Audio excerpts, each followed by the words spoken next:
অবৈধভাবে জমি দখল, ফসলি জমিতে বালু ভরাট সহ প্রতারণা, হয়রানি ও হুমকির প্রতিবাদে সংবাদ সম্মেলন। প্রিয় সাংবাদিক ভাইরা, প্রথমেই আমাদের গ্রামবাসীর পক্ষ থেকে সালাম ও শুভেচ্ছা গ্রহণ করুন।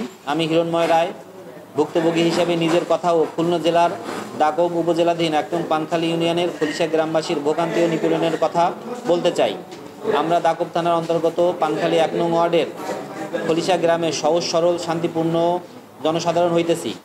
আমরা খলিশা গ্রামের পৈতৃক ওয়ারের সূত্রে প্রাপ্ত জমি জমায় বংশ পরম্পরায় শান্তিপূর্ণভাবে শতবর্ষ ধরে ভোগ দখল ও বসবাস করিয়া আসিতেছি।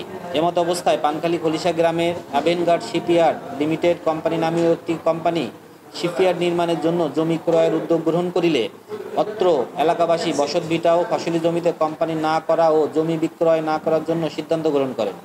কিন্তু তৎকালীন আওয়ামী লীগ দুঃশাসনের সময়ে স্থানীয় আওয়ামী লীগের নেতাকর্মীদের সঙ্গে অত্র কোম্পানিটি যোগসাজশে হুমকি ধামকি ও ভয়ভীতির মাধ্যমে কয়েকজন জমির মালিককে জমি বিক্রয় করতে বাধ্য করে এবং অন্য জমির মালিকদের জমি বিক্রয় করার জন্য হুমকি দিতে থাকে। জাতির বিবেক সাংবাদিক বন্ধুরা, অতঃপর গত স্বৈরাচার সরকারের পতনের পর উক্ত কোম্পানির পক্ষে অবৈধ অর্থের বিনিময়ে দাকব থানার বিএনপির নেতা অসিত বরণ সাহা, মান্নান খান, মুজাফফর শেখ, আলামিন সানা সহ ও অন্যান্য নামীয় মালিক যারা অদ্যাবধি কোম্পানির কাছে কোনো জমি বিক্রয় করেননি, তাদেরকে কোম্পানির কাছে জমি বিক্রয় করার জন্য হুমকি ধামকি ও ভয়ভীতি প্রদর্শন করিয়া আসিতেছে। এক পর্যায়ে 20/11/2024 রোজ বুধবার কোম্পানির পক্ষে উপরে উল্লেখিত দাকব থানার বিএনপির নেতাকর্মীরা 4 থেকে 5 শতাধিক লোক নিয়ে এলাকাবাসীর বসতভিটা ও ফসলি জমিতে জবরদখল করে এবং আধা পাকা ধানের মধ্যে বালি ভরাট করে। সত্য সাহসী কলম সৈনিক ভাইরা, এখানেই শেষ নয়। অপরিপক্ক ধানের জমিতে বালু ভরাট ও জমি দখলের সময় আমরা সেনাবাহিনীর দ্বারস্থ হই, সেখানে কোনো প্রতিকার পাই নাই। তারপর তারা বলে থানায় যোগাযোগ করতে, আমরা থানা ওসি বরাবর গিয়েও কোনো প্রতিকার পাই নাই। এমনকি আমরা দাকব উপজেলা নির্বাহী অফিসার ও জেলা প্রশাসক খুলনা মহোদয়ের দ্বারস্থ হয়েছি, কিন্তু সেখানেও কোনো প্রতিকার পাই নাই।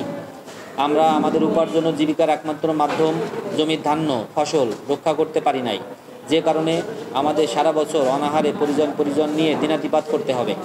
প্রিয় ভাইরা, এখন আপনারাই বলেন, আমরা জমির মালিকেরা বাধা প্রদান করিতে গেলে অত্র বিএনপির নেতা সহ অন্যান্যরা জমির মালিকদের জমিতে প্রবেশ করতে বাধা প্রদান সহ প্রাণনাশের হুমকি প্রদর্শন করে। জমি কোম্পানিকে লিখে না দিলে মিথ্যা মামলা দিয়ে গ্রাম ছাড়া করার হুমকি প্রদর্শন করে।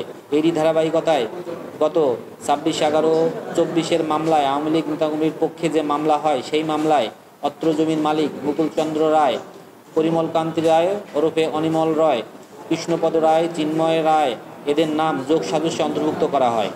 বর্তমানে বিএনপির দাকব থানা অত্র নেতাকর্মীরা জমির মালিকদের বাড়িতে বাড়িতে যে হুমকি ধামকি প্রদান করা, অত্র এলাকায় জমির মালিক সহ জনসাধারণ পরিজন নিয়ে নিরাপত্তাহীনতায় বসবাস করিতেছে।